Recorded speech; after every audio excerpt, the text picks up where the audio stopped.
Welcome, everyone, to Mostly Laughter, Some Slaughter, Dark Revelations. How is everybody? Good. I have a couple beers in me. Just a tiny bit of whiskey. I'm ready to DM. It's good. I didn't know about the whiskey. Well, but it'll be fine. Well, it came with a little freebie, so had to drink the freebie. Okay. Yeah. Okay. Canadian tradition. One does not simply get a free coffee at Tim Hortons and not drink it. Hell no. I'm sensing a many rims in the past. Oh no! Oh, funny story. Sorry. We have already went down the dark path there, boys and girls. So. I'm curious to see who will be more surprised by this, Chris and Jason or Leo and Brad. So, Leo and Brad, for those of you who are not Canadian, there is this thing in Canada called Roll Up the Rim. It is a yearly event that happens. No, I'm supposed to be surprised. I'm sorry. Okay, go ahead. Okay, sorry. And the way that it works is Tim Hortons sells their coffee, and they sell it in these cups, and you roll up part of the rim, and it tells you to play again. You know, but sometimes people can actually win things like vacations or cars or whatever.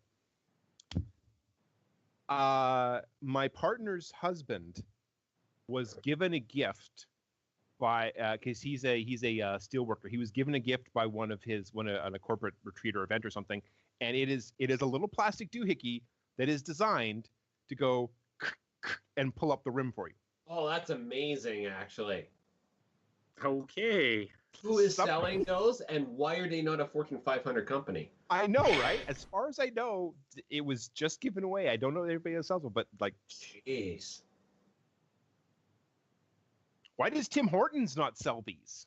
Perhaps the best Canadian invention in history, including penicillin. So. Well, then, how does this work, though, to pick up the rim, though? Doesn't it? What it does is it actually cuts because the cups are made of paper, basically. Yeah, like a wax paper, yeah. Yeah. So it cuts. It's I don't even know how to describe it. It's like I don't know how to describe it. It's got to cut the edge and then grab it at the same time. It cuts to the edge and then grabs it because the way the rim is created, the cups go up and then it's like a cylinder. Yeah, it's like a cylinder with a thing on the bottom, and then they roll down the tops to create a rim. Okay, and so the rim is on the bottom. On the top. On the top. On the top. So most people do it by kind of like using your teeth, because that's the easiest way to roll up the rim, and it's only on one side. It's really hard to describe.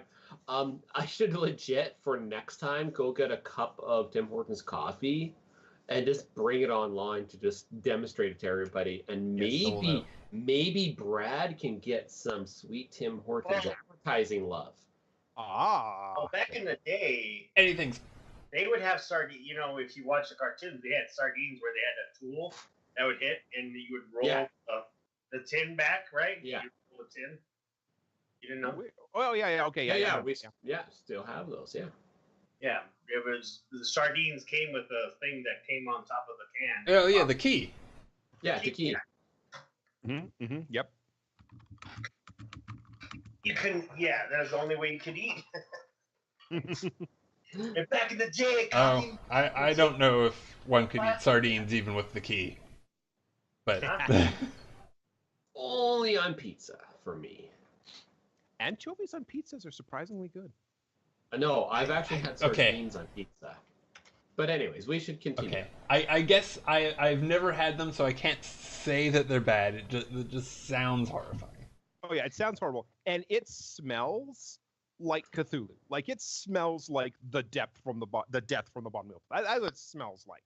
Yeah, they're supposed to be a survival food. Like, down and out, you can't afford a... No, seriously, you're down and out. You can't really afford a higher end protein. Mm-hmm. It's kind of the way to go, and it is an acquired taste. Insect protein, I think, is probably the way to go. But well, I mean, come on, that's a whole other fun discussion. Yeah. Grasshoppers or sardines? What is worse? Join us next time. Okay, sardines probably easier to catch. Maybe. Insects are everywhere, though. Yeah. I mean, it's environmentally, certainly insect proteins are the way to go. In terms of taste, I imagine that probably bugs taste better than sardines. Maybe I'm wrong. It depends how you do them. Yeah. I mean, they're not considered a delicacy here, but just to really go down the rabbit hole. I mean, we have $1 billion industry that's designed to make stuff taste like other stuff. Yeah. So this has always been my argument. Please don't serve me the grasshopper as a grasshopper. Why can't you just grind this up and put it into some candy and call it protein candy? It's fine. Has anybody seen Snowpiercer? All I know is that I went on Reddit one day and there was this conspiracy theorist argument of how everything in Subway was turkey, was actual meat. Mm-hmm. So that does not surprise me. Everything is turkey. Your salami is turkey. That's your the kind of lettuce thing, is turkey. The turkey is actually spam. We couldn't make it taste like turkey for some reason, so we had to get spam. Anyway, undifferentiated meat matter. So yes, I'm really excited about playing this. Like, I'm hyped. We should probably get started, but not too fast because I only have 1.5 parts ready to go. So you're saying we should take our time and fuck around and go down side quests? I don't know if we could do that, man. That's I do not know if I have enough maps for side quests, but we can definitely kind of get into it. So I'm sure we'll screw around, like, and eat up time. First 2 hours in the town talking about whether or not we should go into a porta potty or not. Yeah. No, because Jason. When I first, so a quick little background for DRev 3.5, which you can still find on our drevrpg.com website. You can find the original 3.5 version, which is kind of a weird hack of 3.5 in Pathfinder. It's still up there and ready to go for anybody who wants it. All glorious. How many pages, Chris? How many pages? I'm guessing at least 1,000 and some change worth of pages. Material, to say nothing of internet content and so forth. However, it is a single column though, so don't be fooled. It's actually shorter than you might think. That is an inside joke for Chris. Okay. Well, I can't mention names, but there was a podcast a long time ago that's two biggest complaints is it was D20 and too long. So now it's in double columns. So there you go. It looks short. So the original campaign was supposed to be an introduction, and we're kind of upgrading it because I really want to do 8th level with my compatriots. I am getting the campaign right now. Question. Yes, sir. You recommended me getting a backup spellbook last time. Where the heck is it in the book? Just look in your character. It'll actually have a cost what a cost of a spellbook costs. Excuse me. Okay, so it's the same as 5th edition. Kind of. Hey. There's some things that were unfortunately kind of copy and pasted. I just and if that needs to be more in equipment, we can definitely put that more in equipment. These are the other discussions that we're doing because a lot of this is test rolling and not just rolling, but actually kind of dialing in everything. Oh, don't worry, I'm dialed in. Yeah, so we need to dial stuff in. So, quick summation. Dark Revelations is the post-apocalypse. Things that have gone to hell, and then things got better. And then things went to hell again, and then got better. Yes. So, where we start our characters is the following. We start out in the back of a truck. You guys are traveling down a road to who knows where. It is in the desert. We were somewhere in New Mexico. What I like our characters to do, for sure, is to go around and describe themselves. So whoever would like to describe themselves can kind of... Oh, I think I have to go first. Okay, go ahead. All right. So, and one part of the truck is a dwarf. He's remarkably tall for a dwarf. He stands about 4.5 feet tall. He has deep blue eyes and a dark black with sort of blue haze in it. It's not so much a beard as it is like mutton chops and a mustache that have all just joined together and sort of created their own colony. He is dressed as an adventurer. He introduces himself to you as Rex Ransom, adventurer, troubleshooter, tinkerer, soldier of fortune, and party accountant. Good to meet you. Hey. Party accountant. Self-appointed. Self-appointed party accountant. Well, how many people actually want to be the party accountant? If you come up and say, I want to be the accountant, nobody argues with you.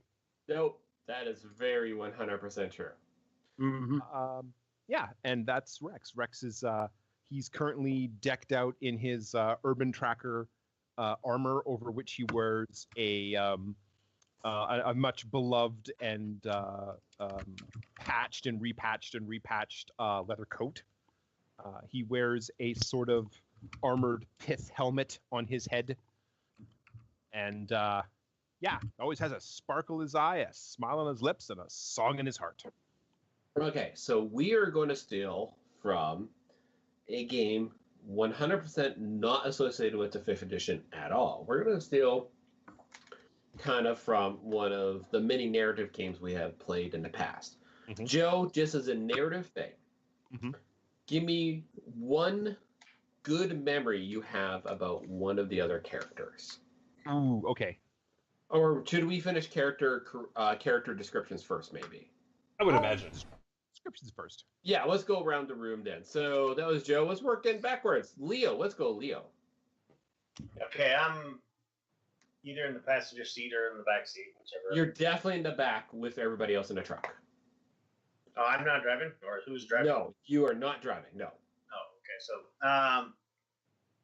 I look like a Marine drill sergeant. I got the shirt, the campaign hat. It looks a little worn out. You would mistake me for any Marine soldier, except for the fact that my flesh is literally falling off my skin. There's holes in my face. There's maybe a maggot like stuck to my cheek that's like going to town, like crawling in and out, and I'm just sitting there holding on to my rifle, checking to see if it's just looking out the window, constantly looking to see if there's any bad guys. But I got this scowl on my face, permanent scowl on my face.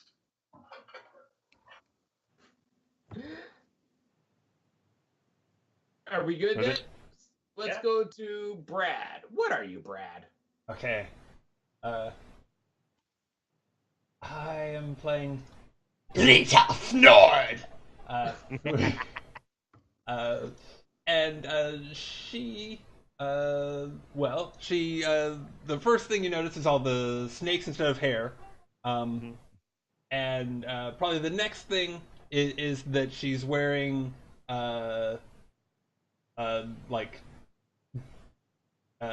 black metal makeup, which is sort of like white face paint, and then around the eyes there's like it's like black all the way to the top of her eyebrows, and then with lines coming down, and again like lines spreading out from her mouth in black. And she's skinny. In the face paint, you can't really tell whether or not she's scowling, but she's glaring all the time. And I guess that's it for now. I mean, I mean, you know that it like the whole metal thing is you can tell just from like one look that's like central to her life. Like everything must be brutal. The whole thing, yeah. So that's Lita. That's awesome. Nice. Chris, what are you? I am sitting at the back, kind of chilling. I'm somewhat tall, human female. Most notorious physical trait is, of course, my flaming red hair. My arms are crossed because obviously, now the big question I have is, do I have my mirror sunglasses despite everything or not? Yes, you do. Okay, cool. So I got these things here. I'm just sort of staring off to you guys right now. And all I do is say a bit of a sigh. And just because I'm lazy and I don't actually want to do it here, can I actually, how do you pull up your picture again? Oh, I'm showing it. Brad is showing it on the stream, so you're okay. Precisely. Normally this is properly equipped, and yes, normally I'd be, well, spelling, shall we say. Considering a mirror sunglasses, a headset, utility pack, pistol at the side. Oh, and she seems to be just slightly whistling. Whistling? Cool.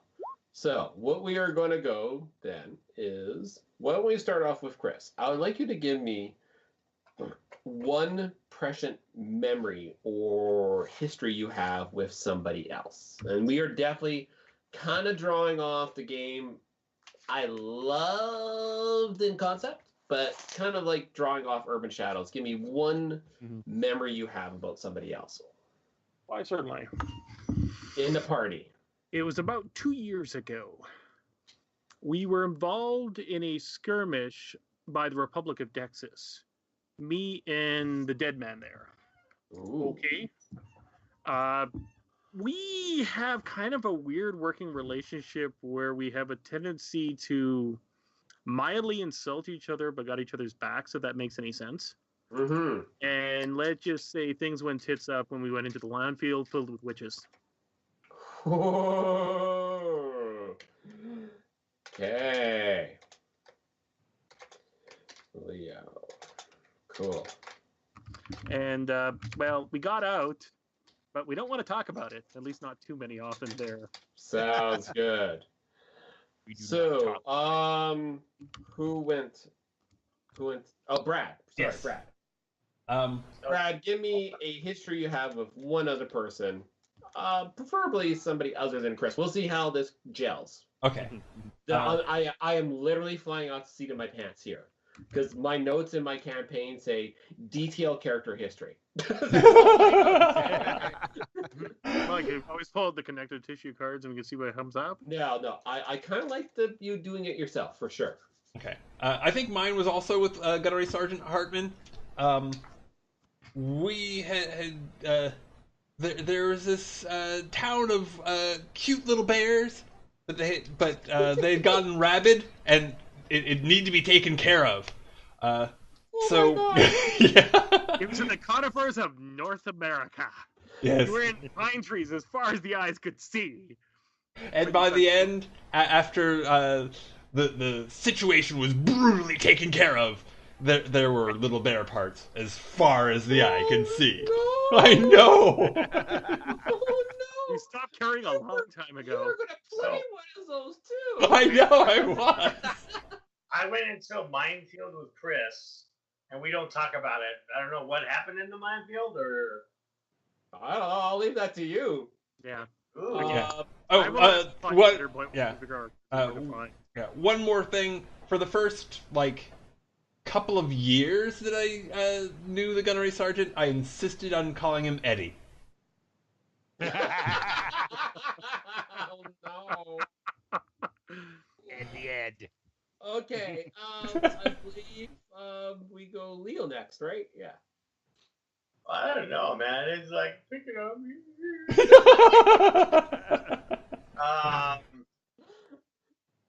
Just because I'm a... Yeah, it's not. I'm not picking on you personally. You're the only one who's cool. Yeah. Sorry, I know. Urge! Wow. And it's only because you're dead. Yeah. No. Quit being great. It's hard to beat that for somebody who's into black metal, for sure. Yes, man. Sometimes. So I guess my finest memory is with Joe's character, right? Yeah. The dwarf, the lovable, happy dwarf. Rex, yes. And I think I'm the one that I enjoy tormenting him, like it's my favorite thing to do. And he is my pile right now. Oh. He's the guy that I go, you do not need to eat that. Damn it, you're too fat anyway. Look at you. You're a worthless human being. How could you be this way? Worthless and weak. I'm trying to break him, and because that smile just gets on my nerves. Like, he's happy-go-lucky, but Yeah. he's like a sponge, and he won't break. And he's like, Yeah. Rex is just like, actually not a human. As he continues to eat whatever he's eating. I have a great metabolism. The dwarven metabolism is legendary. Yeah. It is, actually. We used to eat rocks. Did you know that? used to eat rocks. That's hilarious. All right. So, are we good with that one? So, Joe, that takes you to Joe. Joe. So let's see. Gunnery was with me. Janet was with Gunnery. Lita was with Gunnery. Between Lita and Janet, who is most likely to drink a lot? Oh, I have to leave it to them. I don't know. I'll tie one on. Yeah. What about Janet? Does Janet do a lot of drinking? Yeah, but usually it's after when something has gone horrendously wrong or something's really kind of crazy there. Okay. So Yeah, one of I Rex's drink favorite more memories- when I'm like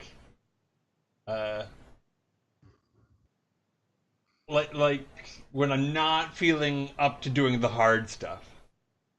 Yeah. To like cool down. Yeah. Okay. So I'm gonna say with Lita then. But it may have been all three of us that were actually involved with this drinking party. We can definitely do all three. That's fine. Yeah. There was an all-night drinking binge. And at some point, like a quarter of the way through, it turned into a tall tale story, a tall tale competition. And yeah. Rex is good at that.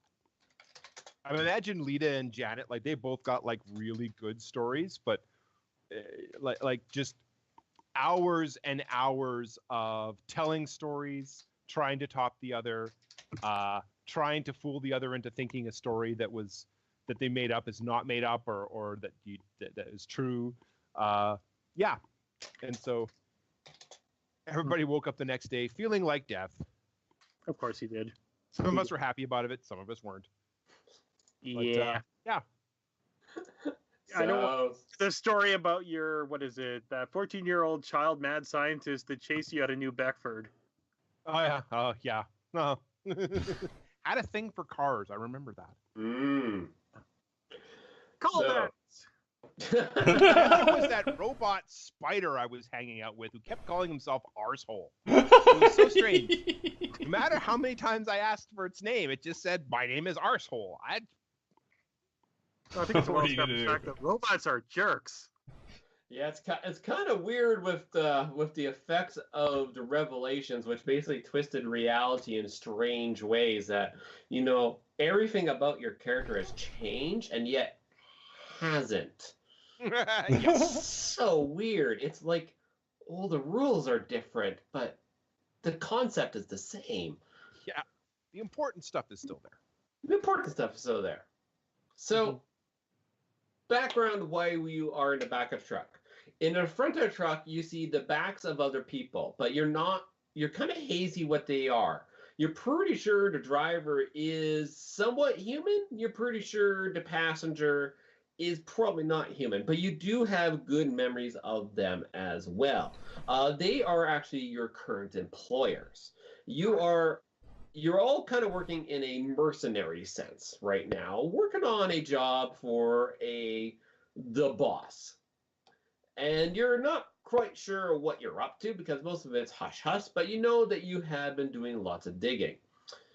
It's been a long day. So what I would like somebody to do is first roll me. Let me get my roll here. I got 17,000 windows open. I need somebody to roll me a D4 first. And I don't care who. Whoever rolls first gets it. I guess it's one. Brad got it is one. Okay, and then I need somebody to roll me a D12.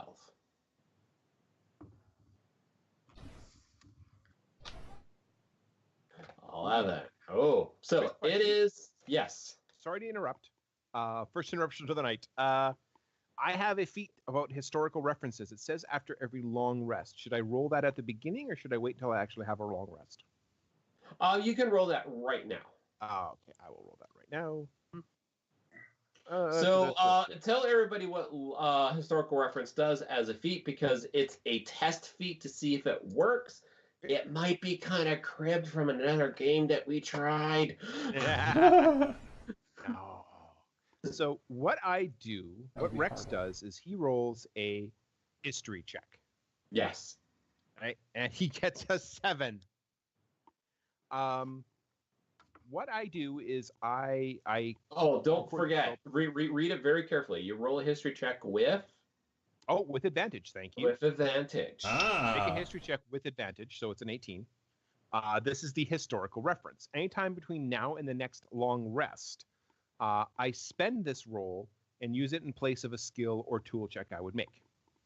Basically, Rex says, hey, I remember the time, blah, blah, blah, blah, blah, and he gets to use that in place of a regular roll.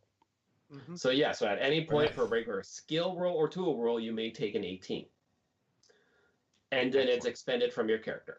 Now, one of the things we did as a sidetrack to get off, why go to the adventure? One of the things I try to do with feats is try to do them a little bit different than regular 5th edition. What a lot of the players will probably notice is if they look up a D-Rev 5e feat, most of them do not have ability bonuses whatsoever, whereas in 5th edition, it's kind of like sometimes they do, sometimes they do, don't. Then you get a plus 1. But I try to make them a little bit more, oomphy.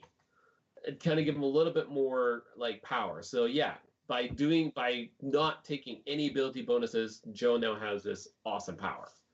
But it is limited. It is only skills or tool checks, but we're going to see if we can use skill checks a little bit more often. Okay, so you're traveling down the road. You're going to the next site where you are basically in charge of guarding the dig site. Okay, and maybe this time they'll let me actually dig. Yes, you can actually dig. And as you're moving down the road, there is a sudden explosion, and I'm reading from my script. There's a sudden explosion, and the van suddenly veers left or right, and then to the right again. A second explosion pops your eardrums, and a van flips end over end with impressive force. There's a cloud of dust and flames erupting from impact from the back window. The world spins around, so does your stomach and head. We are now entering immediately into a skill montage. Awesome. Skill montage. This is how we are beginning. No bars. We are starting in a crash. Nice. So I need somebody to roll me a D4 to start off with, and this will help set our DC. I will do that. I haven't had a chance to do that yet. Haha. 3. Ooh, okay. So let me make a note of that. Okay. Montage. Skill montage to save the day.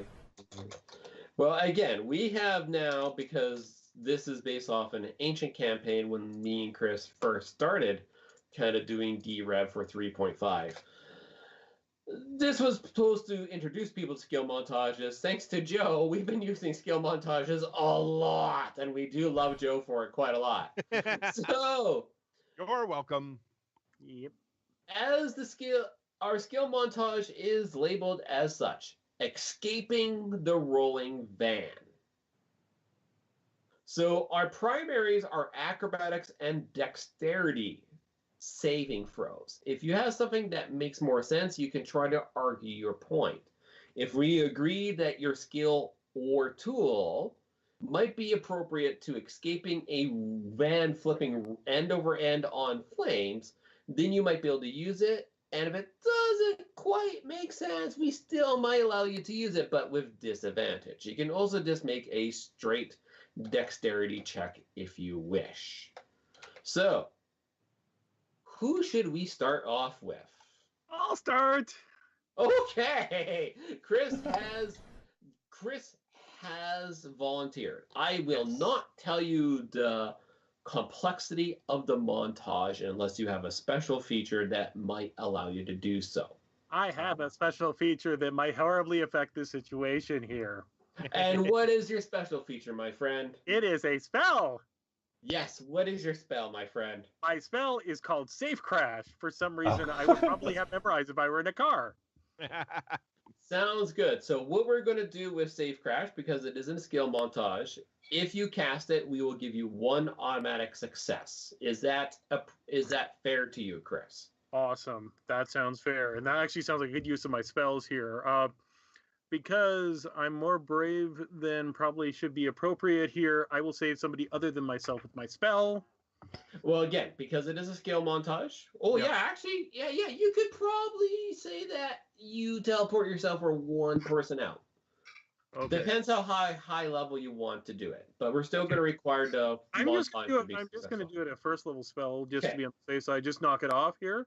Okay. And I will go. 1 is Joe, 2 is Leo, 3 is Brad. Let's find out who gets it. Okay. Do you remember who you assigned the numbers to? I do. Okay. And that would happen to be the Goblin Goth, the Medusa Goth, who ends up outside. Okay. So, now, because this is not quite 5th edition, there's two things. One, first off, you need to mark off your first level spell slot, because you spent one for today already. Yep. But you do need to roll me a straight D20. Oh, yes.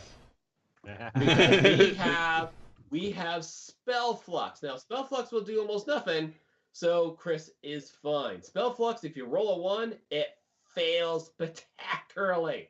If you roll a 20, it could succeed, since actually anything in between it goes off fine.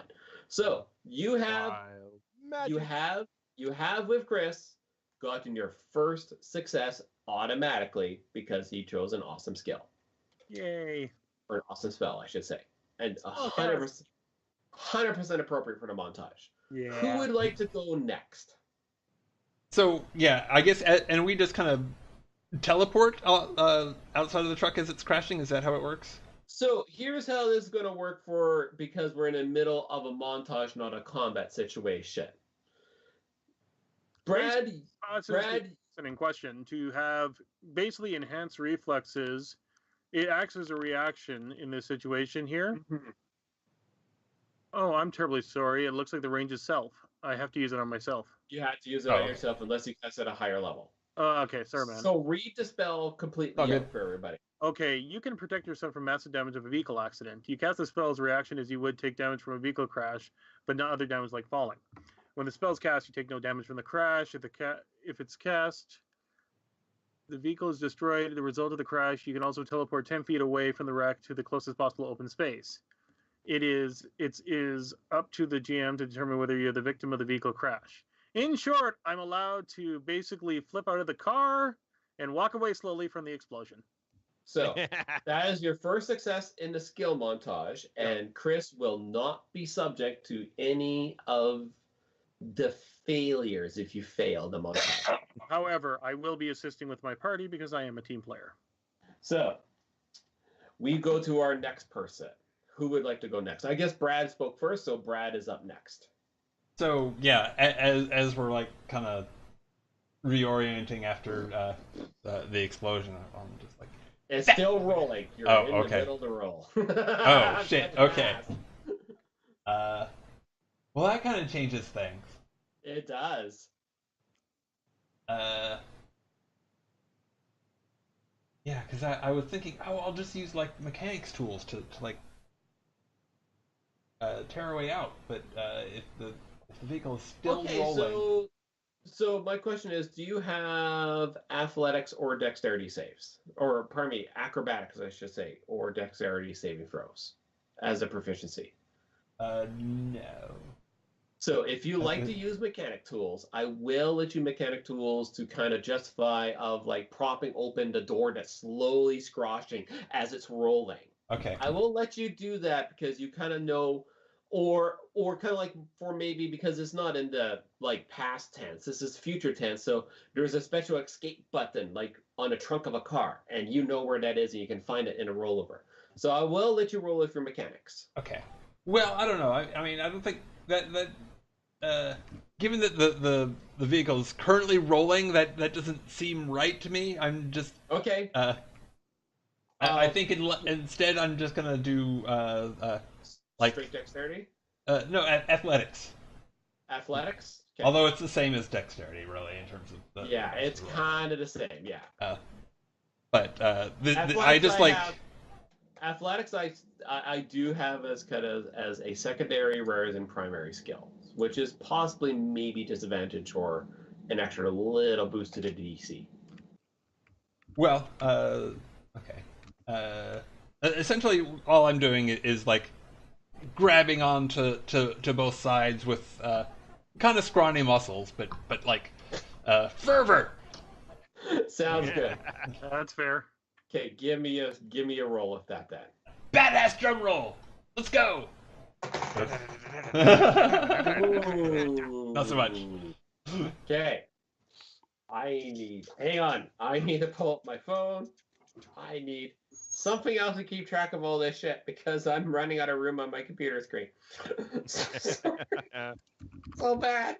I forgot how hard it is to be GM. I'm so sorry. Hey, we love Roll20, but yeah, sometimes it takes a lot of time to. All right. So that is Brad and Chris. We have Leo and Joe. Who would like to go next? Excellent. I think I'll go next. Sounds good. I think it's time to be adventurous. After all, who wants to live forever? Everybody except for the dead guy in the party. Yeah. It's only and the dwarf. All right, so I'm going to throw a wrench in things because, damn it, Literally. Why not? Okay. I am a troubleshooter. Yes. And one of the things so there's two abilities I have that I think might help me here. Okay. One is trap improvisation. Not sure if appropriate for this situation. You're in the middle of a rolling truck. True, but I also have problem solver. That's probably a little bit more appropriate. So what I want to do is blow the doors off. Okay. Literally blow the back doors off of this thing. That I might definitely say is disadvantage. So explain to me how the hell you're going to do this. Okay, so, well, I could use the grenades I'm wearing, but why would I do that? Instead... Yeah, but you have like a couple of like micro nanoseconds here. Yeah, I'm grabbing the random equipment that's in the back of the truck. I'm like, okay. I will grab this digging tool, and I will grab this bit of this little bit of stuff, chemical stuff, and this other bit of chemical stuff, because I know that these two chemical stuffs mixed together are sort of explosive. So I do that, put it with the digging tool, and basically make myself a one-time power jackhammer that I blow the doors open. That is so disadvantage. Sorry. Okay. So what skill are you using for this? Demolitions? I think this would be demolitions. Try demolitions, but disadvantage. Okay. I'm afraid. 9. Sorry, that was mean. It's like, that's a little too complicated for my brain for a rolling. That's fine. It's Rex. I'm not gonna live forever. I hope to Leo, live through the first adventure anyway. Leo, we're at you, my friend. All right. You gotta succeed. I grab the scrawny. As we're rolling over, I grit my teeth, throw in my rifle. I have the lasso, or what it was called, the shoulder harness of the rifle. I throw it over like this, and I grab the little Medusa girl, and I jam myself with all my force in the back window, and try to catapult myself out of the car. But if I can't make it, I toss her. Awesome. I'm sure there's a bad joke in there somewhere, but I'm not touching it. So what are you using? Well, okay, so yeah, the bad joke I see in there is that it's a good thing that it wasn't Rex, because then it would be dwarf tossing.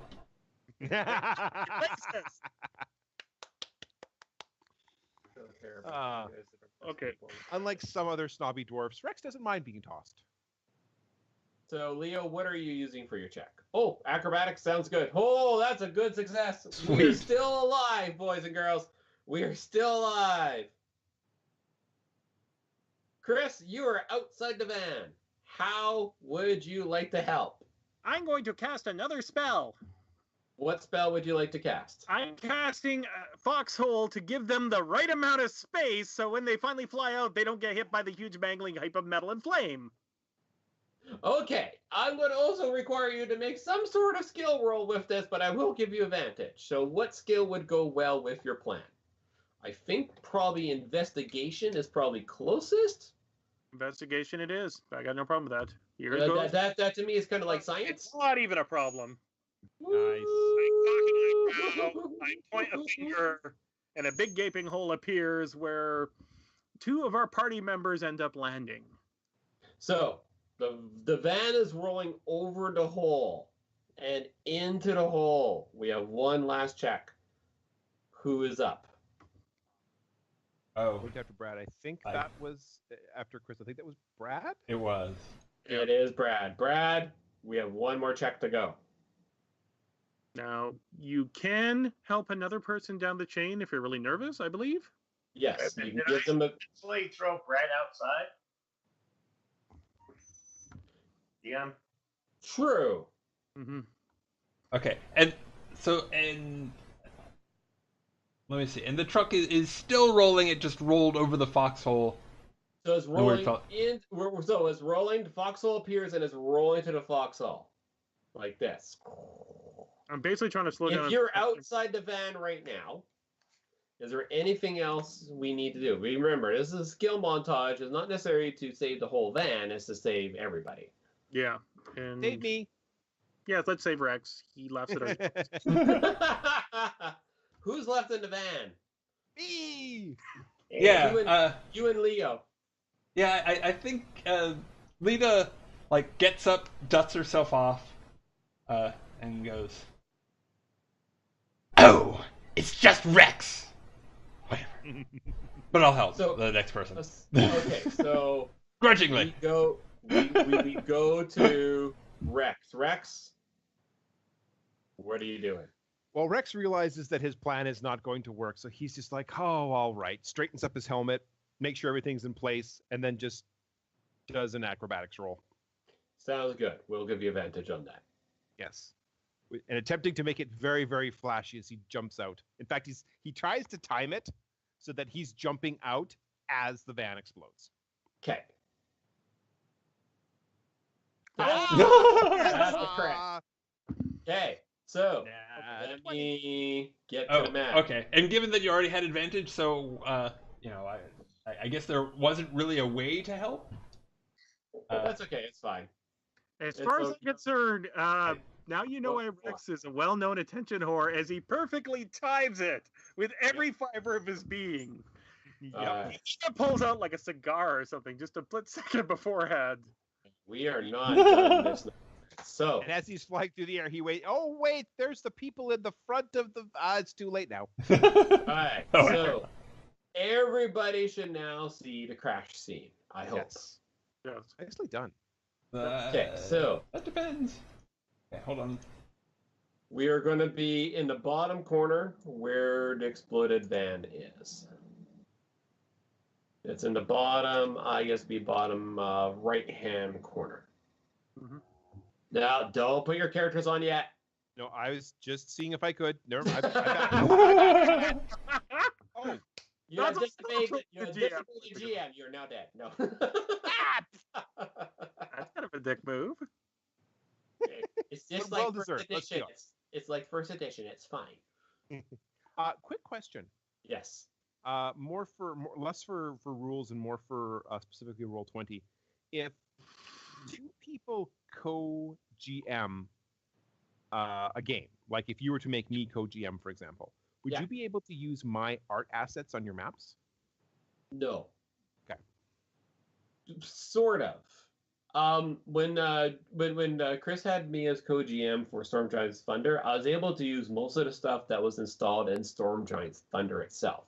Okay. So anything that he had already in the journal, I could access. But if it wasn't in the journal, I couldn't access it. So if you do an RSS and you add it to the journal, then a co-GM could probably use it. I believe that's how that works. Am I correct, Brad? Is that sounds right? Yeah. Okay. Yeah. So because the designers didn't want you to be able to use Roll20 to share to like actually transfer files. Yeah. Makes sense. Hey.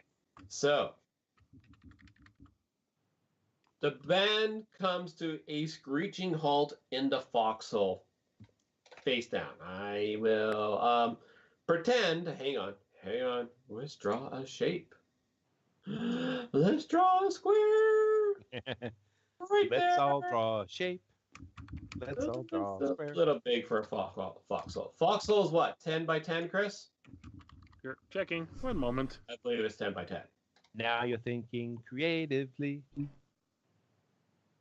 Yay. All right. So there is the foxhole right now. Yeah, the foxhole is a 10-foot, 30-foot, 3D feet, 10-foot pit. 10 foot by 10 foot by 10 foot radiant pit in the ground. I need to get away from GM overlay. I apologize. Okay, so let's put this into the token layer so everybody can see it. There we are. Perfect. Okay, so now, because it's supposed to be an intro to D-Rev, and we really wanted to pump our thing that we're happiest with, we're going into a second montage. Oh, no. Back to back. So we're gonna do it in a montage. Happily enough, there is no repercussions because you guys succeeded on actually the fairly tough montage. You guys were very close to failing. So the fiery wreck of your transport and fellow workers remain behind as you scramble to find protection from your unknown assailants. You had no idea what the hell attacked you. Mm-hmm. Okay, so luckily your closest allies are near you. Or are they? You look around, noticing their faces are not as familiar as thought. So those memories you have of all those cool things that you had with your friends, and especially your current mission, seems to be a little bit hazy. And this is for all of you. Your head feels like it's filled with gravel and cobwebs, but there's no time to think. Strange little creatures are upon you, and you must fight as a team or die. So we now have scrambling for cover. So the purpose of this very, very, very simple montage, okay? This should not be hard. If you succeed on this montage, okay, you will be able to start 30 feet away from the van in any place you want, including maybe finding cover behind something, or now in Chris's foxhole, which may or may not be cover at this point. Okay. Always plan ahead. Always bet on red. Okay.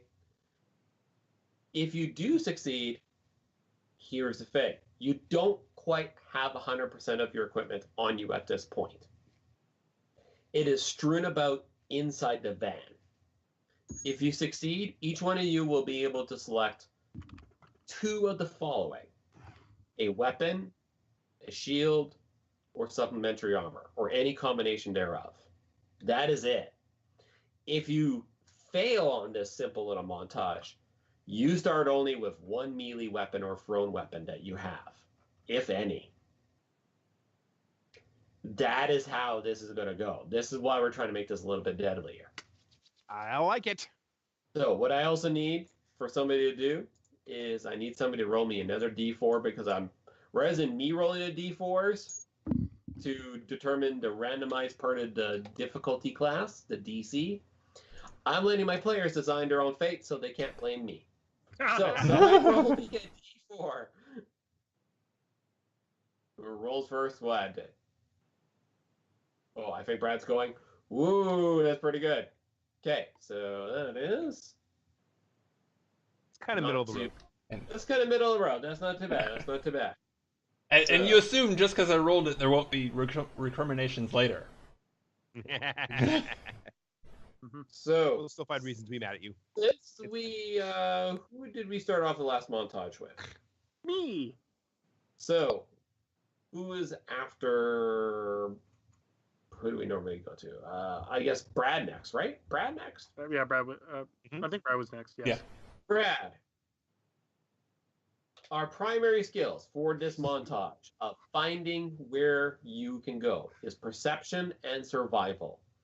Again, other things might be appropriate. If you have special movement powers, we can consider those for advantage. Okay. Investigation might be allowed at disadvantage, but there isn't that much time to make a rational decision. So perception or survival. Okay, so totally perception. My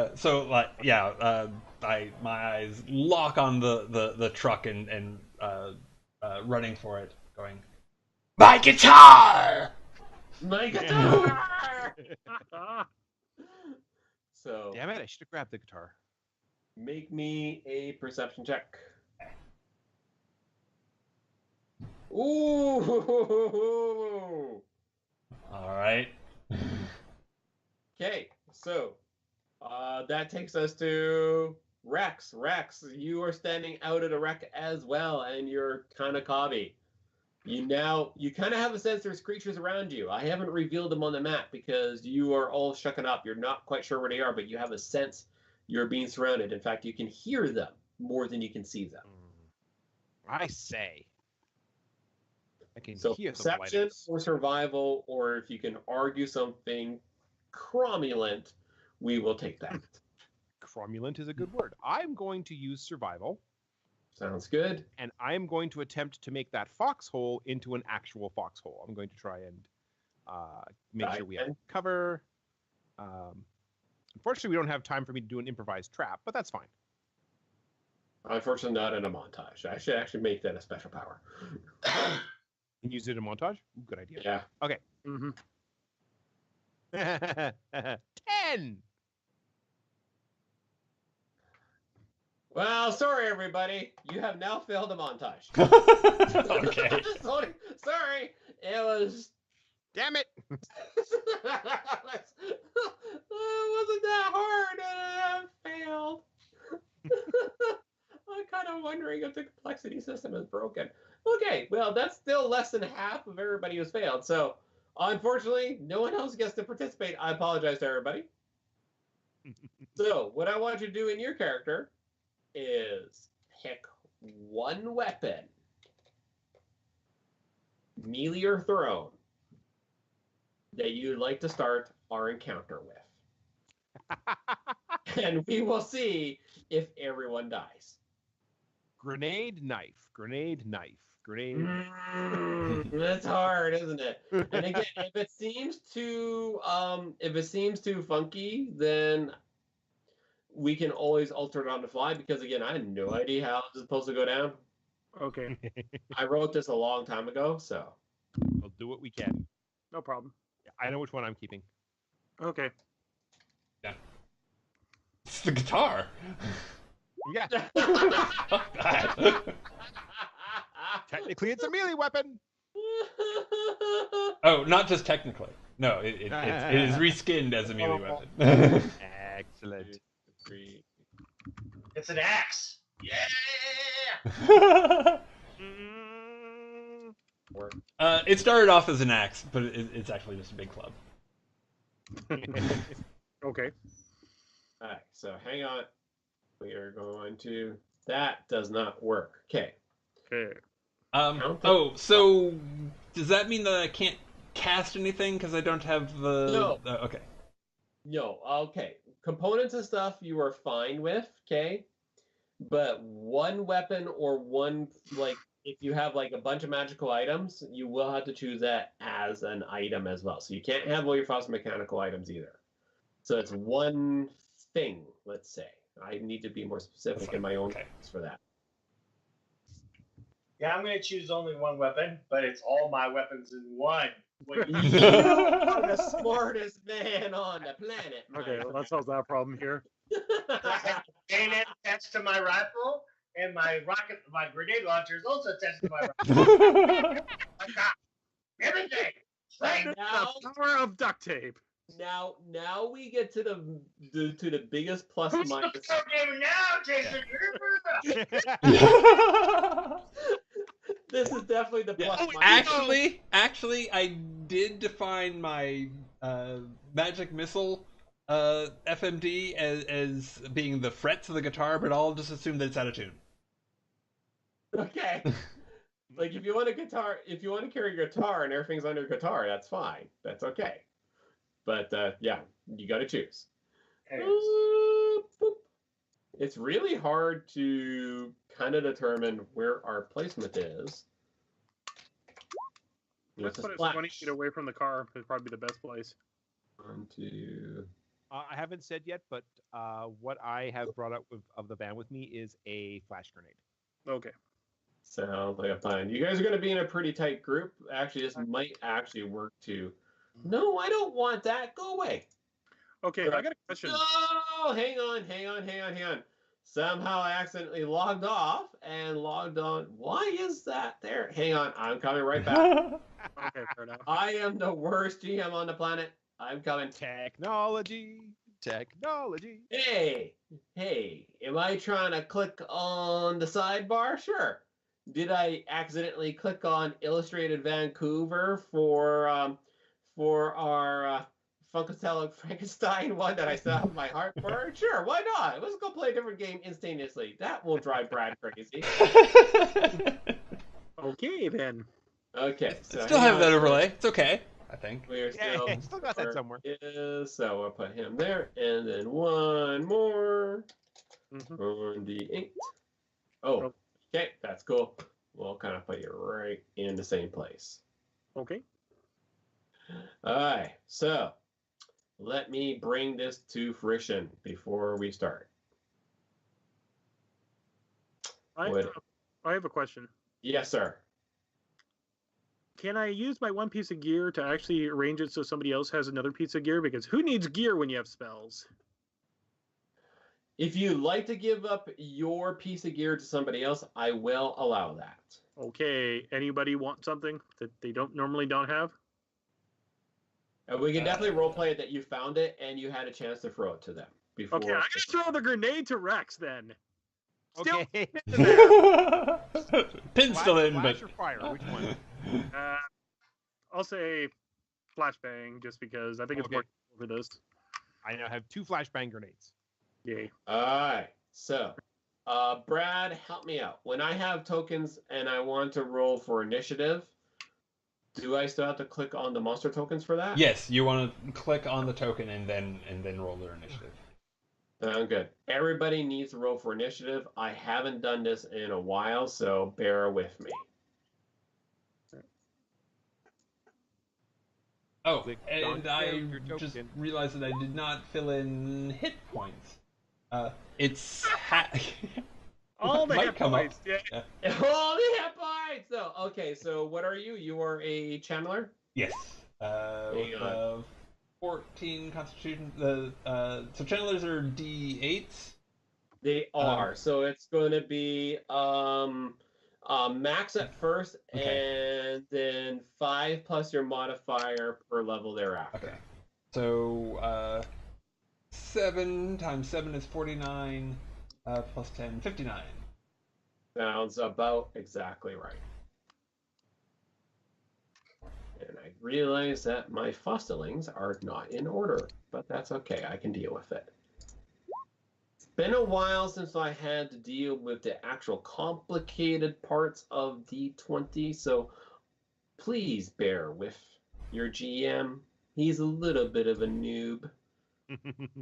He's been playing a player more than he's been GMing. I apologize for that. I don't suppose we have our armor on. You could choose to have armor instead of weapons if you want. Oh, But okay. it's either or, because that is the consequence I have in my thing. Okay, so I am gonna raise a real world objection there. Yes. There is no way we are riding in the back of this truck without our armor. Yes, there is actually. That makes no sense. It will. It'll make 100% sense. Trust me, there is a reason why, and it's not because you're willingly doing it. Okay, Let's just put it that way. Okay. fair enough. In that case, I have 1 grenade and my armor. Basically, I need a weapon. Whoosh! Ah! Yeah.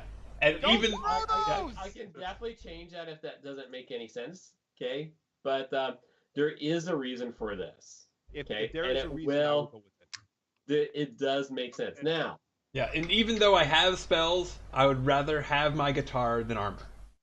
Mhm. yeah. Okay, how do I do? I want ascending, correct? No, descending. Descending, Descending. Okay. probably. Now, there's something fuck. else yeah, the fosterlings did really good. So now we need to go around the room. We will start off. Who failed the montage? Hi. Go for Hi. So Brad, you need to do a favor for me, my friend. We need to generate the fosterlings random mutation. Roll me a d4. All right. I am a jerk. 1. Yeah, but we love you for it. That's a good mutation.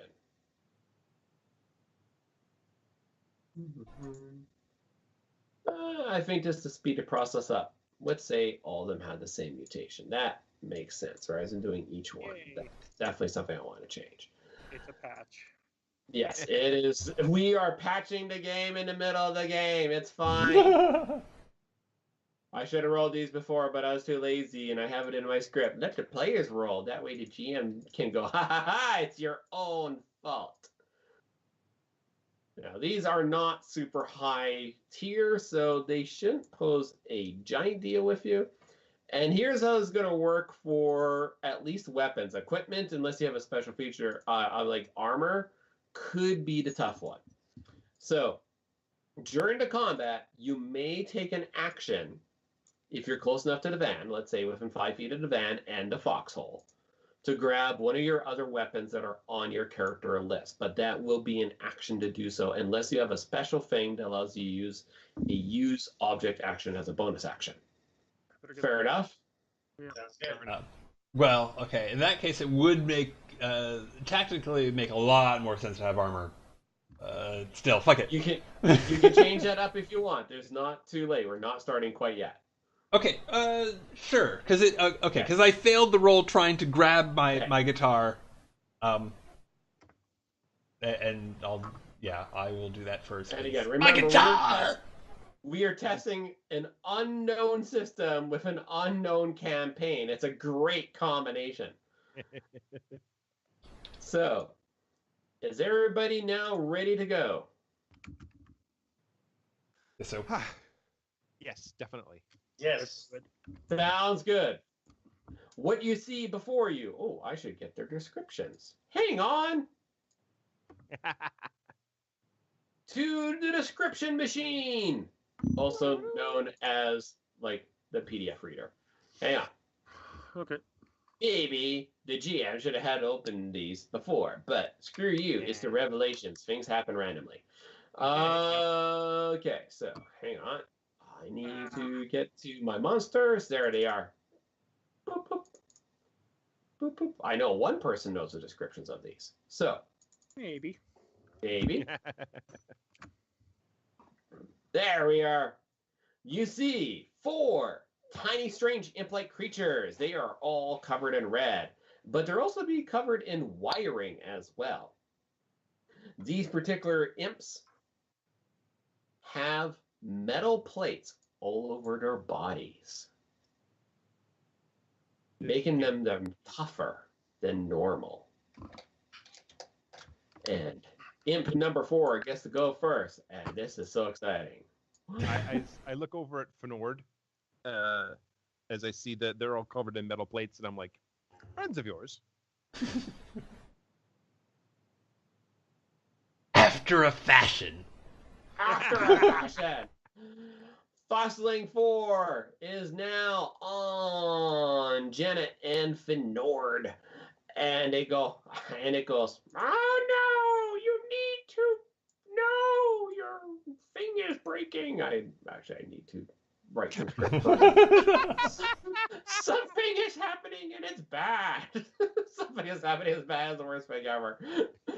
So, what we need, everybody, well, not everybody. Code green! Code green, code red. Aha, both of you need to make a dexterity saving throw for me, both Janet and Fenord. Okay. Hang on. As it opens its mouth and a giant spray of acid comes towards you. Ooh. Unfortunately, Brad failed and Chris succeeded.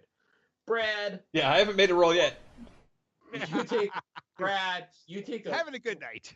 You take a whopping 2 points of acid damage. Okay. That I can deal with.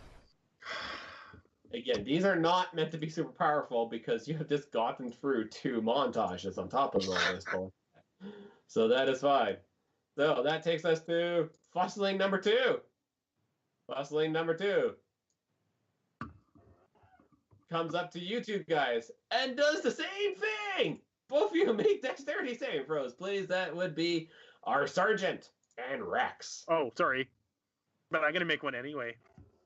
They can. There. Janet is dancing. Oh, and oh my god, you two. Okay. So this is a good time to point out.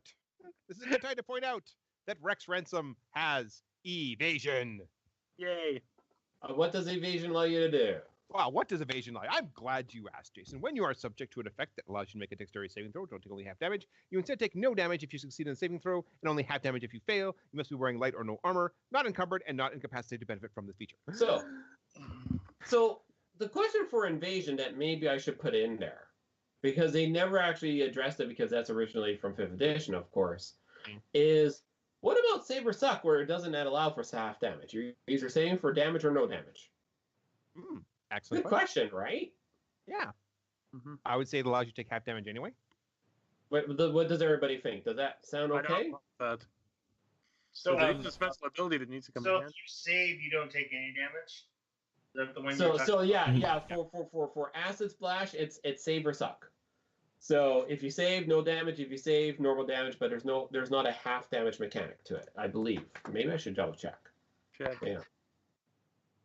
Let's go. No, yeah, you're right on that, because I would say then he takes evasion. Then would mean that he takes no damage. But if he fails, then he takes. Oh God, in Pathfinder, it's kind of the same thing. Yeah, I even got the damage wrong, so that's okay. We'll just give it a D. You could just say it's no damage, even. I don't know. It's up to you. You're DM. There's no rules on it. But on a failed save, no damage just because he had a special feature, or half damage. I think automatic half damage would make sense. What do you think, Brad? I think on a failed save it would be half, but I'm for some reason how does evasion read again? So evasion is if he makes a saving throw against an effect that allows for saving throws for half damage, he takes no damage instead. Yeah. Well, then that would not apply. Okay, so yeah, I mean it is specifically that. All right, that's a good point, and it does in the writing say specifically Dex for half damage. Okay, so you both take 4 points of acid damage. Jason. Yes, sir. Can I take the damage for Joe? Ooh, do you have a special ability that allows you to do that? No, but I'm just asking. No. Unless you have a... Sorry. I do not have a special ability to do that. Nowhere in my... let me take a look. I'll just double check. But I don't think I do. Because you haven't come to your turn yet to activate Take a Bullet. Or whatever I labeled it as. Yeah.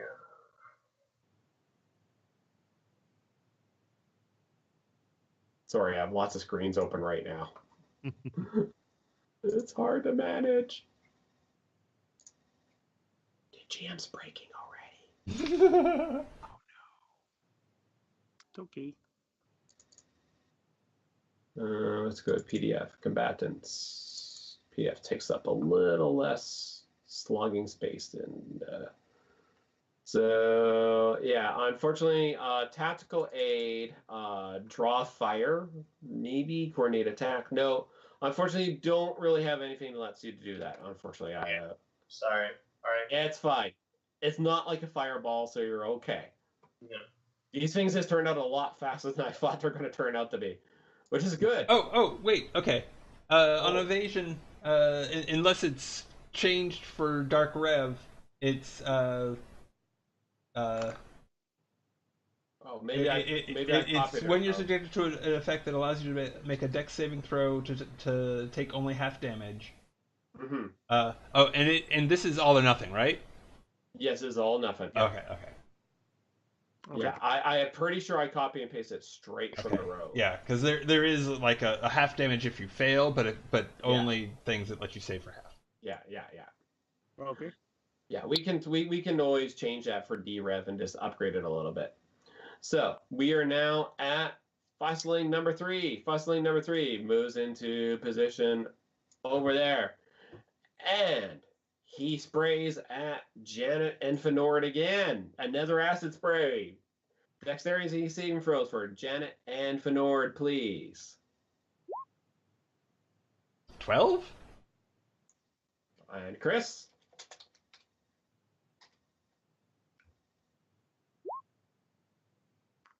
What is wrong with you guys? Okay, you both take 3 points of acid damage each.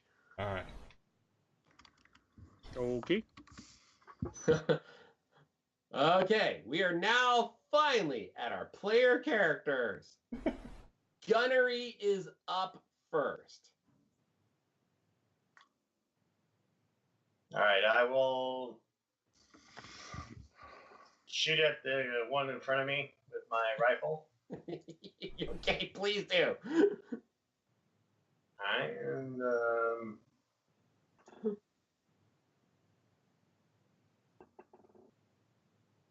so what's the other ability?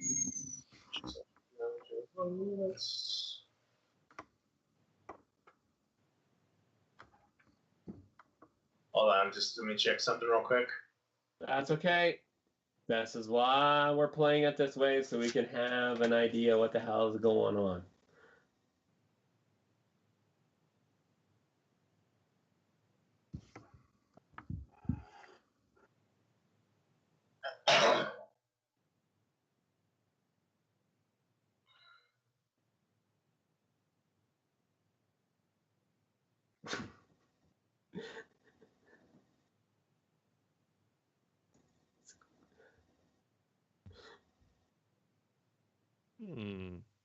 Oh, wait a minute. So Is something weird? yeah. What's weird, my friend? Let me know. Because again, that's why we're game testing. Feedback is 100% wanted and needed. All right. So I will use my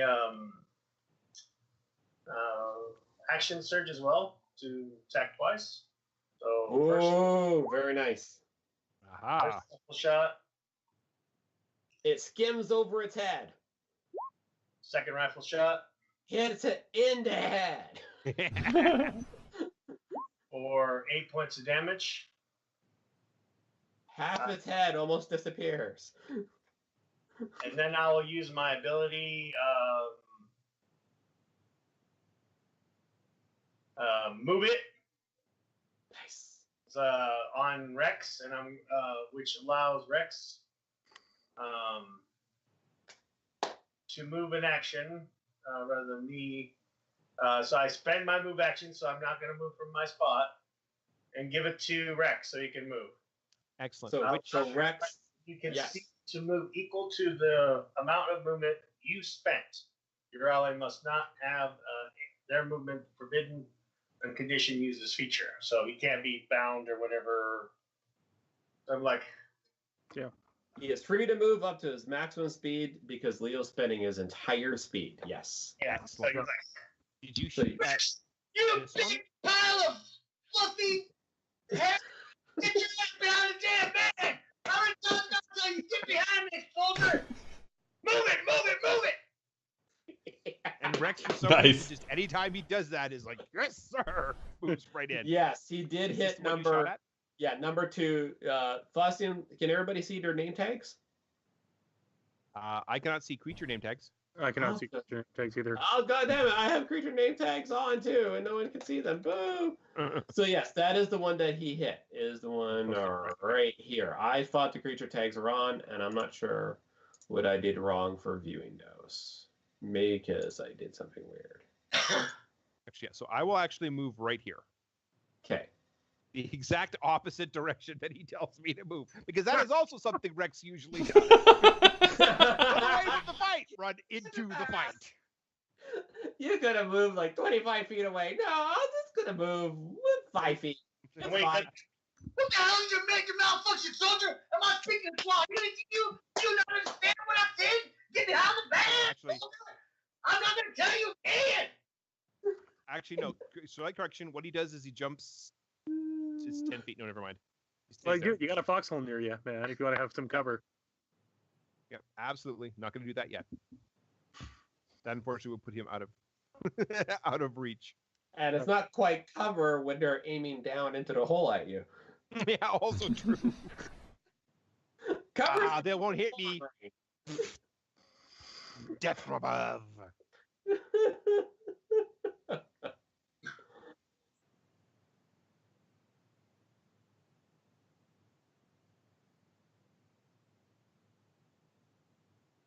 Something got quiet. Whose turn is it? Oh yes.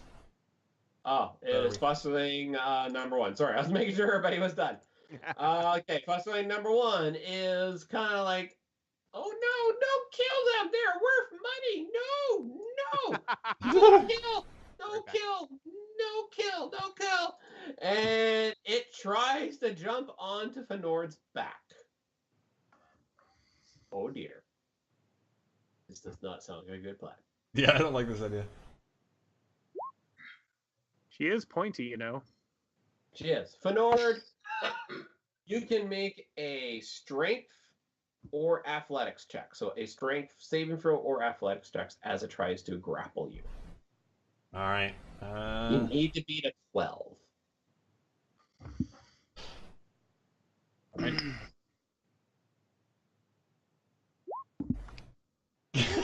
God damn it. I am so sorry, Brad. I've had those days, man. Oh. You now have a Fussling on your back. You literally have a demon on your back there. Well, Lita? It is now Lee's turn. You Get the got fuck off of something me. on your back, screaming in your ear. Why aren't you complying? Why aren't you complying? Well, for yes. yeah. Well, for one, acid is not my drug of choice. And I'm gonna pull out a. Okay, that was good. I pull out a little glass bottle with a plastic topper and snort it. Casting haste. Awesome. Oh god! I was like, I don't remember putting that in my game. Well, I mean, you're supposed to Kidding. define the like no, Faustian spells as little items. In this case, I love it. Okay, I love okay. it. And I mean, it's wrong. No, and it is you know, so if right. the drug thing like triggers anybody, I'll stop and do other things. But No, you I know, love so it. please let me know if that. Okay. I'm good. No, I'm good. no, Go for it. we do. We actually. I want to take a brief break to kind of like thank Mist of Akuma for this, because we always kind of wanted a fuss and mechanic to feel like this, but at 3.5, you know, like create basic wands and stuff all the time, and just kind of like, oh yeah, no, just like skin every spell you have as items. It's fine. Yeah. So can I still take the move, or the So that take the is use your- item thing to grab something out of the van, or because this damn thing's on me, can I not reach or whatnot? No, you cannot, and you've kind of used your action. Let's say yes, you've used your action to cast. If you like to try to move with it on its back, you can do so. Oh well, no. Haste gives you an action, so Oh, It- well, it- then yeah. that's fine. If you want to grab something out of the van with your action now that you have, that's fine. okay. You now have a second action because of haste. I haven't read haste in a while for this system, so Oh, So what's this here, haste let me spit it out. that would be perfect. I'd love to see it. Haste. +2 to AC, advantage on dexterity saving throws, and gains additional action on each of his turns. Yeah, sure. Okay.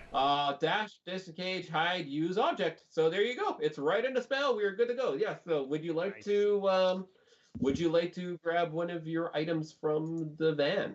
I'm definitely grabbing my guitar. Okay, you can drop your guitar from the van. That is a good use of that spell. Excellent. And don't forget your +2 AC, because I probably will. Okay. Awesome. Very nicely done, by the way. Oh, wait, we forgot.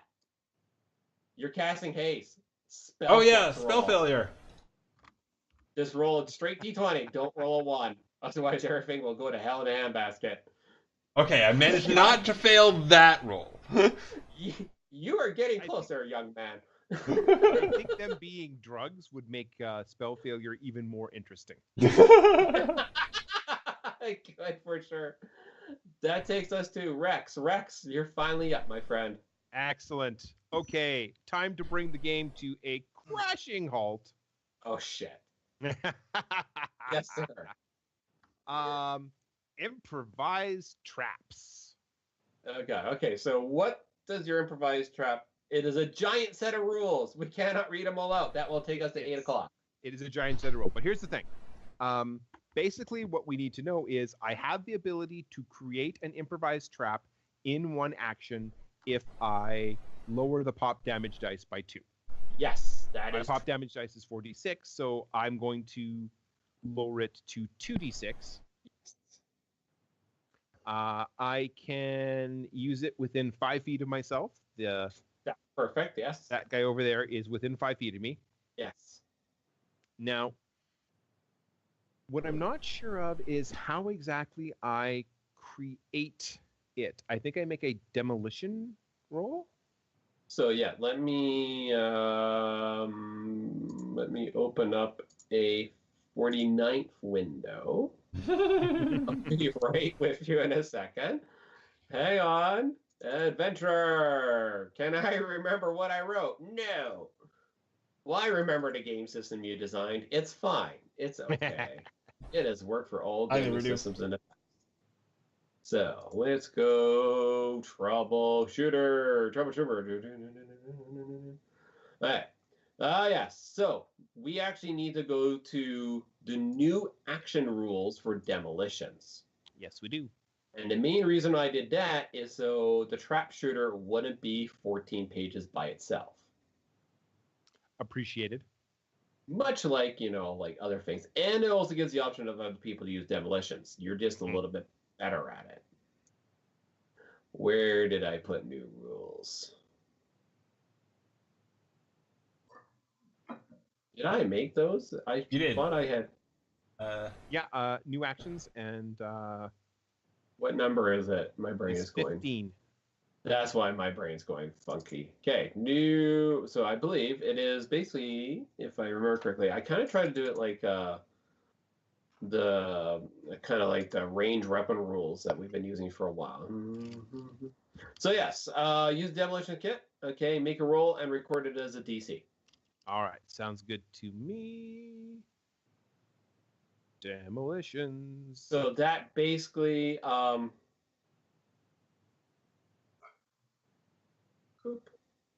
is that your DC?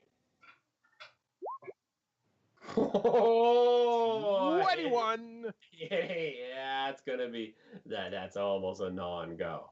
So, how are you gonna describe your simple quick trap? So because Rex is right next to the foxhole and right next to the crashed van, he is going to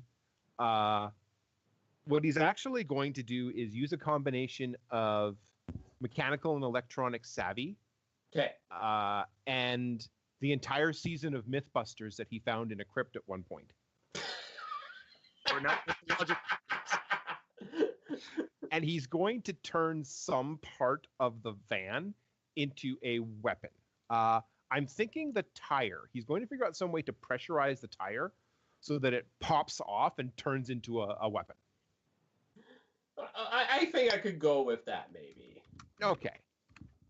We can even go simpler that you found a way to make the foxhole expand ever so slightly so it kind of falls into it. That is I know boring. it's a little. I know it's totally boring. My name is Rex Ransom, not Rex Boring as shit. Okay. Okay. Yes, Sorry. But I attack this guy with it. So immediate trigger then. Yeah, immediate trigger. Immediate trigger. It will make it save throw, and you do have to take a long rest before you take that again. Use it again. Good to know. That is fusseling number 2. They don't really have any difference. So pure dexterity saving throw. Boop. It is not going to make it. There's no way in hell. Hey. Roll your damage. 2d6. 2d6. What kind of damage are we doing? We are doing bludgeoning damage. Bludgeoning damage as a piece of the tire comes off and hits it in the face. Yep. For 10 points of damage. It's okay. So the tire comes by, and the head disappears with the tire. It is now dead.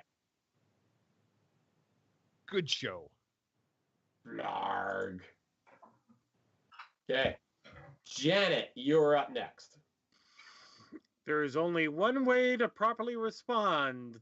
My buddy has a demon on her back. I point it right at him. I do a finger bang, and I go essentially, blow me buckwheat. What are you launching at it? I am launching naturally one of my favorite spells, Vicious Mockery. Ooh, so wisdom saving throw. Wisdom saving throw. Here we go.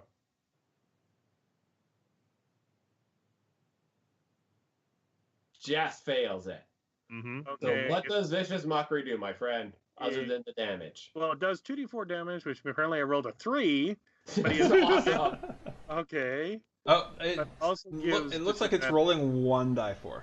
Yeah, it's rolling a d4 there, my friend. Okay, then I'll roll another d4 just to make it. Were you doing it at first level or just as I cantrip? put d4 in the spell. It is a cantrip. So roll Yeah, a d4. Yeah, but you get another d4 at 5th level. Yes. Okay. Yeah, automatically it upgrades. You just have to change that in your. Okay, so take 6 points of damage. That sounds better. And you get, and it has disadvantage on the next attack roll it makes before the end of its next turn. Nice. So I'm just saving my spells. Okay, now I'm going to use my movement to. Where would you like to move? 10, 15, 20, 25. Okay. Did you count around the van? I did. Okay. So before you move, so move yourself back, or as you move, I want you to know there is fire there. It is on fire. So if you move there is potential that you might catch on fire. Just let you know. You can still move there, but you might be catching on fire. Chris, which one did you? Oh, sorry. This one right here, and I'm sorry it's not showing the names. I thought it would show the nameplates. I think I have to show them in everybody's thing. Mm-hmm. Sorry, go ahead, Chris. Do what you're going to do. Sorry. Yeah, my main purpose right now is to, well... If I do that... Okay, 5, 10, 15, 20... What the heck is this? What is what? The dead guy. That is a dead body. You will not have time to investigate that as yet, but it looks like a dead monkey. Okay. Well, if it's a dead monkey, then I won't worry too much about dead monkeys. And it's still not showing the nameplates, even though I share in everybody's thing. Okay, I'll have to do investigations on it. Dead Monkeys is my second favorite Tactical Corps album. Yes. It was the one when they went on tour in Europe. Right. So, are you done with your turn there, Janet? I've done my move. I've done my attack. I've got myself in a slightly better position. And I'm basically trying to get to a point where I can, well, get some space and start slinging the real spells, because it's inappropriate to drop a fireball on your party. It is. Yeah. And perhaps people get upset. Overkill. So.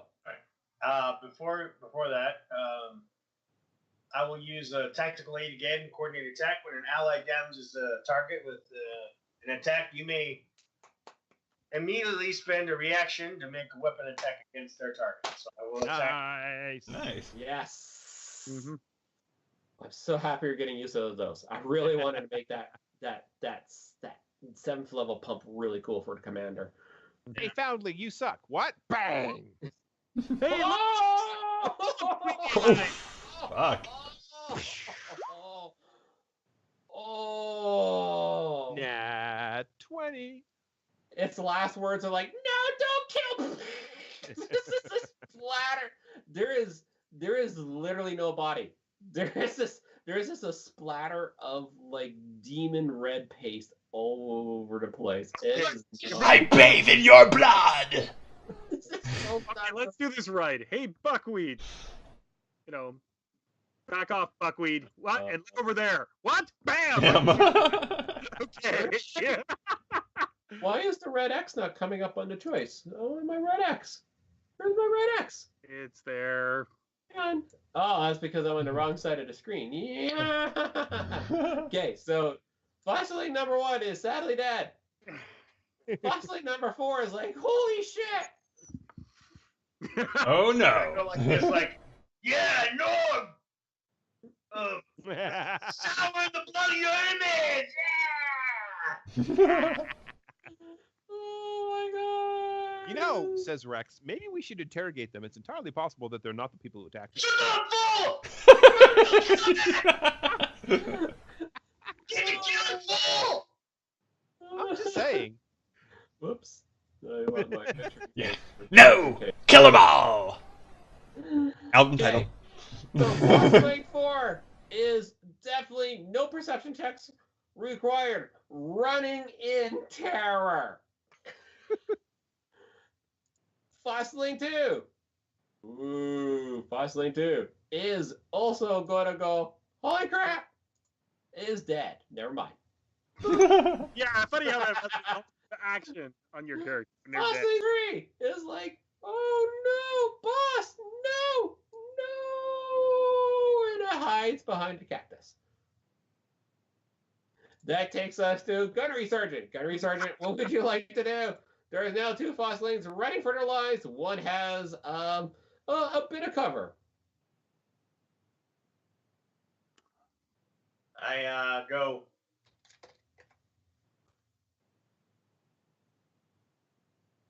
I yell Nord like, Nord! Let the axe of the devil smash your foe!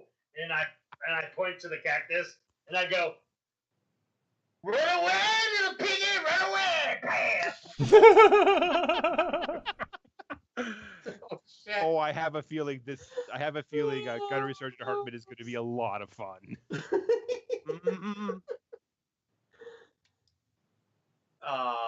Well, I missed probably 13. You did miss. It kind of winged the big giant cactus a little bit, and you hear from behind the cactus, "Stop shooting! Stop shooting!" So, Brad, you can move your character, by Okay. the way. You can make a movement action. I love this power that Leo has. This is like, I am going to fucking command the board, bitches. Yep. I guess I'll go there. Question. I gotta check something out in a spell. Oh, you might not want to move into the cactus. You can make an intelligence check if you wish, or you can just go, this cactus not bad. Or you can move it there and see what happens. Did you move through the cactus? Is my question. I was right there. Yes. 5, 10, 15, 20. But you could be right here, us, right there. Yeah. Well, I want to be where I can smash this one and then maybe run up and catch the other. Oh. All right. So, unless you had enough movement to move around the cactus, do you have enough? I went around the other way. You went around the other way. I Okay. did. Yeah, I went. Okay. Did. Okay, that's fine. That's fine. That's fine. I'm not going to be a jerk about that. Also, no, never mind. So, what would you like to do? It is now groveling. In fact, okay. Is it my turn?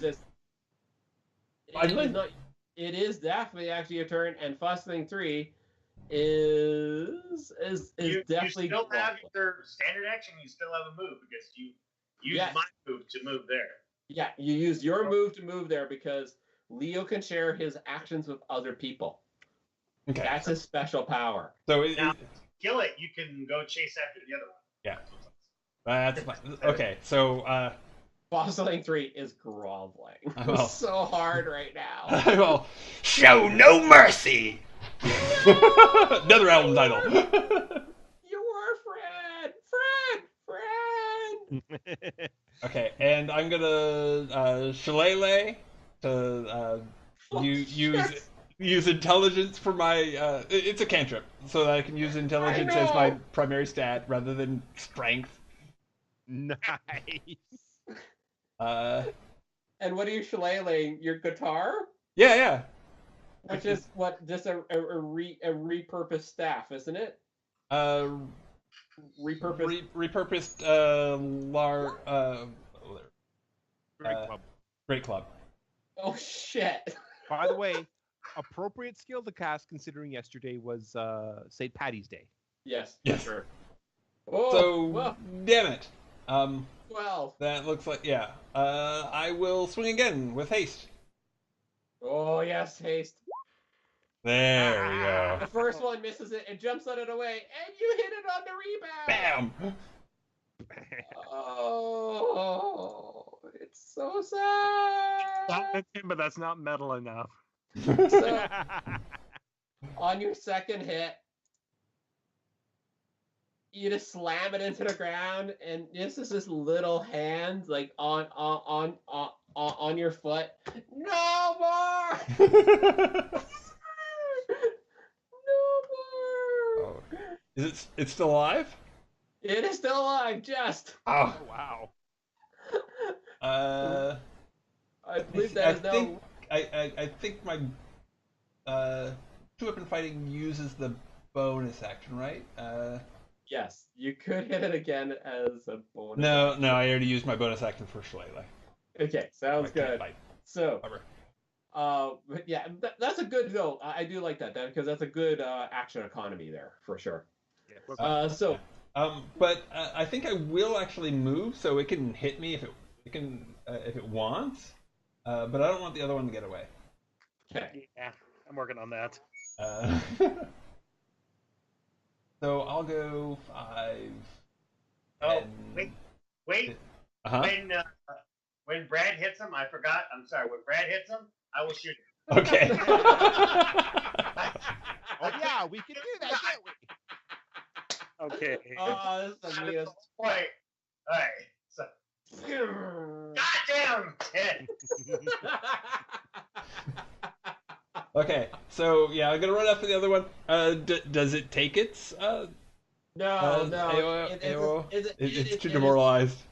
Its attack of opportunity is to grovel. Okay. In fact, its only attack of opportunity is like this: try to hang on to your foot and go, no.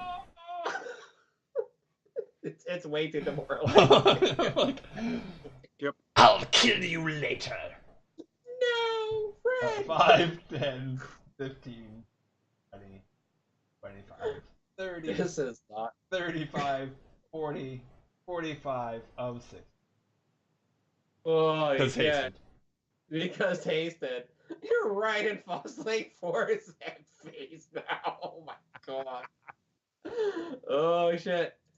Oh, where did you think you were going? I went too fast. It is indeed Rex's turn. I apologize for that. Okay. Tell me how the dash action works.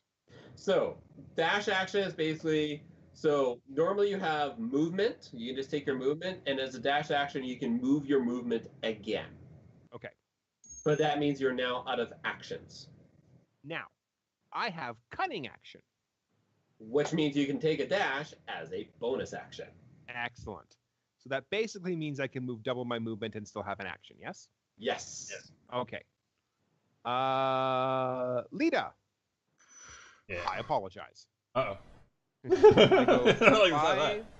10, 15, 20, 25. Good to miss the hole. Good man. Just out of range. I could still do it.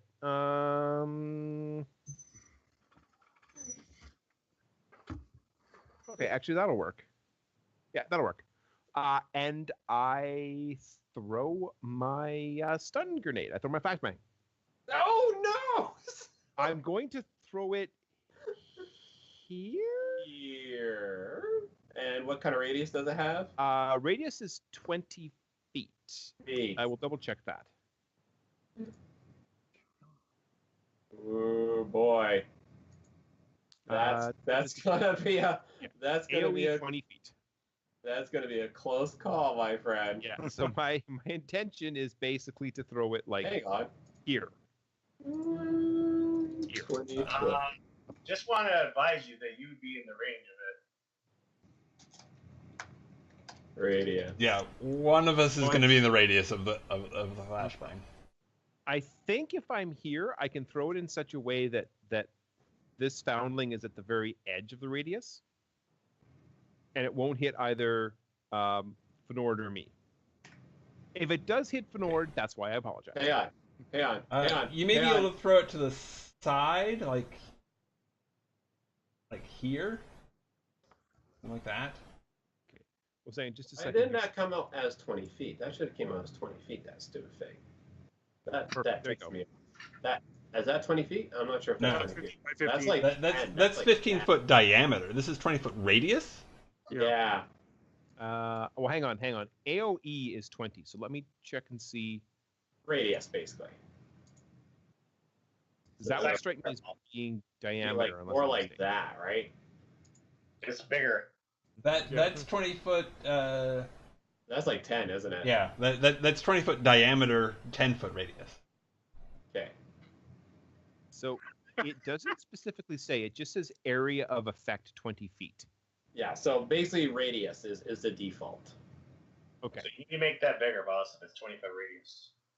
Come in. Let me know when it gets to 20 feet. So that means we are talking about a 40-foot diameter. Uh-huh. A little bit bigger. A lot bigger, yeah. Significantly bigger. That big? Bigger. Needs to be 8 squares across. Keep going. Keep going. Bigger? Yeah, keep going. Bigger? Wait, okay. Hold on, stop right there.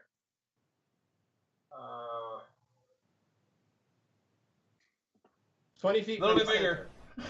one more square bigger. One more? Yeah. There. There you go. That's it. Fireballs are no joke. Fireballs are no joke. Am I nuts? Is that like a really large radius for a grenade? No. I mean, Not really, no. The one from Ultra Modern, and one of the things we kind of mentioned is like it seemed like underwhelming at 20 feet. Mind you, we're fighting giants on really big grids. That's probably the difference. Yeah. Good point. And this is why, boys and girls, flashbangs in a small living room is not a good idea. So it's okay then. Slight change of plan. You could potentially put it there-ish. Can you reach that? That would catch it and probably miss the Medusa. Well, I'll go with probably. You know what? I'm willing to risk the Medusa on probably. It's not like she's got 20 or 30 pairs of eyes. Yeah, it's been a while. Do I have rules on targeting in an area with that? That's an excellent. Can't remember. I think you just need to. Let's see. I don't think I wrote special. I thought hitting a location is DC 10. Yeah, it's basically DC 10. Mm-hmm. Make a range attack roll. Yeah, no. Oh yeah. So yeah. This is how I'm doing it. Tails, it's a D8 and it goes off. It like. So yeah. So for this particular one, way I'm doing this is you roll your attack roll for your DC because that kind of determines how accurate you are as well. Sounds good. Don't roll a 1. Okay. 19. So what does it need to roll to resist? Looking at that right now. We'll get rid of the giant fireball of hell in a second. That's kind of amazing, though. I'm not going to lie. What fossiling is it? I can't see it underneath the fireball. Okay.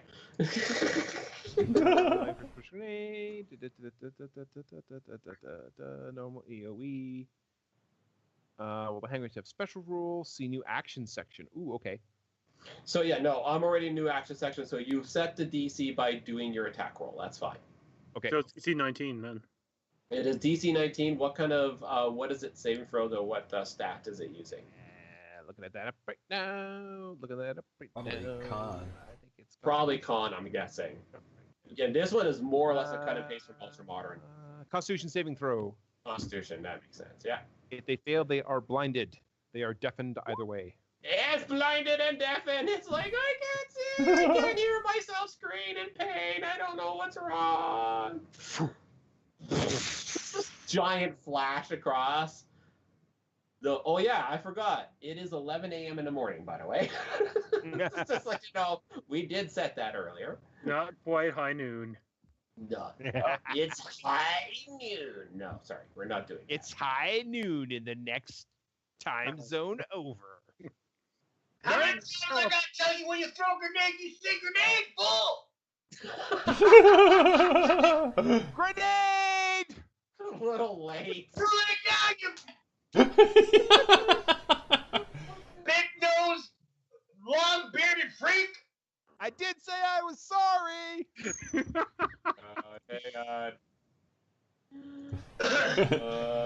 Not as sorry as you would have been if it hit me.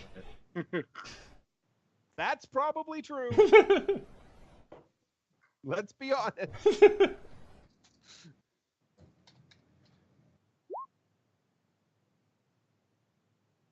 Okay. Jason rolls a natural 20, yeah. Oh man. I'm scared. Fosterling 4 is blinded, deafened, and like this, like kneeling on the ground, going into the sky. No, I give up. Hey, No hit kill. somebody. No kill. No kill. Jason, you passed Janet the big boob. Oh, sorry, Janet. Your go. There's fossilings like Is there how crazy. many left? There's 2 left. One behind. Sort of. One behind. Sort of behind the cactus.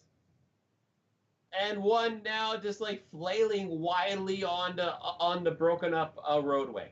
Okay, then I'm going to 5, 10, 15, 20, 25, 30. And I'm going to cast the most intimidating light spell I can. I'm going to point a finger at him. There's now a red dot in the middle of his chest. Wait, this one, Coming from this my one feet. here. Yes. Okay. So And what? I'm saying, anytime now, put your hands up. Okay, put your weapons down and put your stuff away. What are you casting? Light. Light. Making a little laser pointer. Exactly. Yeah. Nice. It drops its little dagger. Well, actually, it doesn't really have a dagger left. It's like it just puts its hand up to the light. I see the light. Take me. It's like so close to death. It's not funny. Okay. Unless you guys are going to kill these things, the combat more or less is over. I'm going to kill these things. I think we should at least ask them some questions before we kill them. How about before we do that, let's lock them down. I brought handcuffs and manacles, and I'm going to use them. So you now have all your starting equipment out of the van. The only thing that is not in the van and not in your starting equipment is food and water. The only thing you do not have. Oh, that's a problem. But I bought rations. Yeah, sorry. They're gone. Burned in the fire. Fair enough. You're pretty sure you actually might have left your rations somewhere else. I know what happened to your rations, Nord. I know exactly what happened to your rations. They're right there, and I point to Rex's stomach, and I'm like, because this little Toby right here likes to eat all the rations. He's not happy with the jelly donut. He's not happy with just any food. He's got to eat everybody's rations. Ain't that right, Tubby? Oh, what a surprise. The loudmouth military man is blaming me for eating the food. Again. Couldn't have seen that coming. Oh, God. So, before we continue, do we want to take a quick little break? Yeah. Yeah? That was probably a good time for that.